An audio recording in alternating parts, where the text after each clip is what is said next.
Bonjour à tous, petite vidéo. Aujourd'hui, on va parler de Gregory Bateson et du concept de métacommunication. Alors, méta en grec, ça signifie au-dessus, ce qui est au-dessus.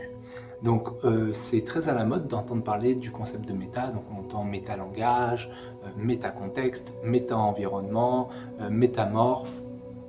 Non, ça c'est un Pokémon. Mais toute cette idée de au-dessus. Donc, le métamorphe, c'est celui qui est au-dessus des formes des autres. Alors, de manière assez simpliste, quand on pose la question sur c'est quoi la métacommunication, la réponse qu'on a, c'est la métacommunication, c'est quand on communique sur une communication. Ça, c'est un peu flou et j'aimerais vous donner quelques astuces, 4 en fait, pour essayer de moins illustrer et saisir cette idée. Alors, je vais vous parler un petit peu de Gregory. Donc, Gregory, c'est un des plus importants anthropologues américains. C'est l'équivalent de notre Lévi-Strauss à nous. Et lui, il étudiait beaucoup le comportement des animaux. Et il faut comprendre que pendant très longtemps, la communication se faisait, les sciences de la communication et du langage pensaient qu'il y avait un émetteur, un récepteur, un canal, le message qui rentre dans le canal, le récepteur qui récupère le message. Si le récepteur comprenait le message, c'est que le canal fonctionnait. Sinon, il y avait un problème de canal. C'est à partir de Gregory Bateson et d'autres personnes de la même école et de la même pensée qui commencent à dire oui, mais peut-être il y a une relation entre l'émetteur et le récepteur qui fait qu'on ne reçoit pas le message de la même manière. Et lui, il s'est dit, en observant les chiots, en observant les loutres, il se dit c'est très étrange. Le chiot grogne, le chiot monte les dents, le chiot positionne ses oreilles de combat, pourtant il envoie le message à son collègue, on joue. Donc, les mêmes signaux d'attaque peuvent être exactement les mêmes que ceux du jeu.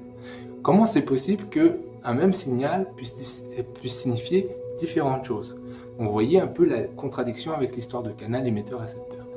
Et là, il s'est dit, parce que les animaux, les humains, les choses et les êtres en relation sont capables d'être insérés, pensés dans un contexte plus grand.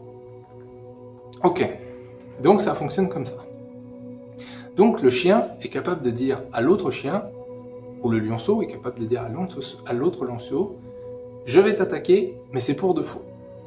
Alors, pour ceux qui ont des enfants, ou pour ceux qui se prennent encore pour des enfants, ou pour ceux qui observent les enfants, ça c'est encore plus bizarre, vous allez voir que souvent les enfants nous disent, on fait ça, mais c'est pour de faux. On joue à la cuisine, mais c'est pour de faux. On fait ceci, mais c'est pour de faux. Donc en fait, très fréquemment, les enfants sont capables de dire, je me mets un peu au-dessus de ce que je raconte pour t'expliquer que ce qu'on va faire, c'est pas vraiment ce qu'on fait. Donc, tu sais que je sais que nous savons que ce qu'on fait ne correspond pas à ce qu'on dit. Pour l'instant, ça va? Alors, là, je vais vous présenter le premier point. Alors, on fait souvent de la métacommunication pour ajuster. Donc, par exemple, vous êtes avec votre directeur de thèse ou même une équipe pour travailler, et puis là, vous êtes vraiment en colère, mais vraiment en colère contre quelqu'un de cette équipe. Vous croisez quelqu'un d'autre dans le couloir et vous lui dites « je vais le tuer, sérieusement, celui-là, je vais le tuer ». Là, la personne en face de vous va vous dire « est-ce que tu es sérieux quand tu dis ça ?» Et quand la personne dit « est-ce que tu es sérieux quand tu dis ça ?» elle fait une communication sur la communication. Et c'est ça qu'on appelle la métacommunication. Voici un premier exemple. Un deuxième exemple, c'est aussi la communication de niveau de langue, par exemple. Donc, vous entrez dans une nouvelle compagnie, là, vous rencontrez quelqu'un, vous lui posez la question « est-ce que je peux te tutoyer ?» Quand vous posez la question « est-ce que je peux te tutoyer ?» là, vous êtes aussi en train de communiquer sur la manière de communiquer. C'est encore une fois de la métacommunication. Il y a aussi ce qu'on appelle la métacommunication des attentes. Dans certaines situations, on doit se comporter d'une certaine manière, et donc en se comportant d'une certaine manière, on est dans une logique normale. Donc, pour les fans d'Harry Potter, par exemple, quand Dumbledore se fait tuer par Severus Rogue, il y a une situation particulière où il y a Draco qui doit tuer Dumbledore, et finalement c'est Severus qui le fait. Dumbledore le sait, Severus le sait, et entre eux il y a une communication d'attente. Dumbledore attendait à ce que ce soit Severus qui le tue au lieu que Draco, puisqu'il y aurait eu des effets très néfastes pour le garçon.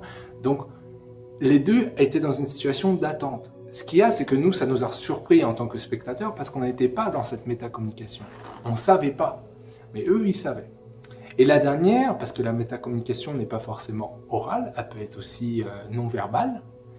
Je sais pas, vous allez à un dîner de famille, ça vous est peut-être arrivé quand vous étiez jeune et que votre père, par exemple, avait une discipline traditionnelle.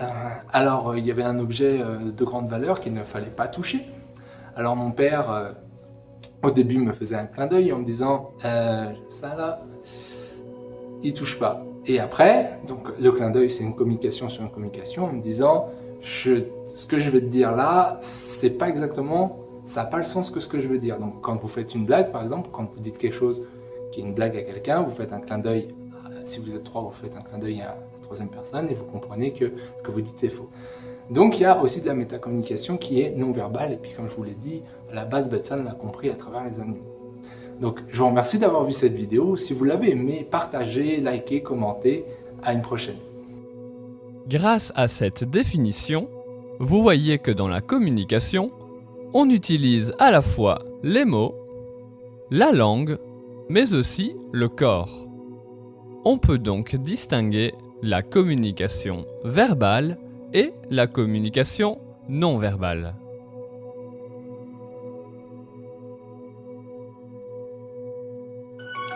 Introduction à la communication non violente, dont les bases ont été créées par Marshall Rosenberg, en s'inspirant de la pensée de Gandhi et Krishnamurti. Ce mode de communication repose sur le principe que tout conflit est l'expression d'un besoin insatisfait. Au commencement, jeune padawan tu seras. Apprendre et persévérer tu devras. Pour cela, les composants de la communication non violente tu connaîtras. Tout d'abord, avec objectivité et sans jugement, la situation et les faits tu exposeras. Ensuite, tes émotions tu identifieras. Il existe de nombreux sentiments sur l'échelle de la colère. La contrariété, l'agacement, l'irritation, l'exaspération, la rage. Parfois encore, nous pouvons ressentir peine, souffrance, chagrin, tristesse, voire désespoir. De la simple crainte à la terreur, ceci reste du registre de la peur. C'est l'intensité de celle-ci qui varie. Troisième principe de la communication non violente. En fonction de ton émotion et de la situation, ton besoin tu formuleras. La peur traduit un besoin de sécurité, de protection, ou encore de réconfort. La colère traduit un désir de respect, d'écoute, de compréhension, de réparation. La tristesse exprime un besoin d'affection, d'espoir, de réconfort. En résumé, la communication non violente permet d'exprimer les émotions, besoins et attentes liés à des événements exposés de façon factuelle. Ceci en se respectant soi et son interlocuteur. Récapitulons les 4 phases de la communication non violente. Observer sans évaluer, dire son sentiment en disant « je », exprimer son besoin, demander sans exiger. Grâce à la communication non violente, en sérénité et sagesse, tu gagneras.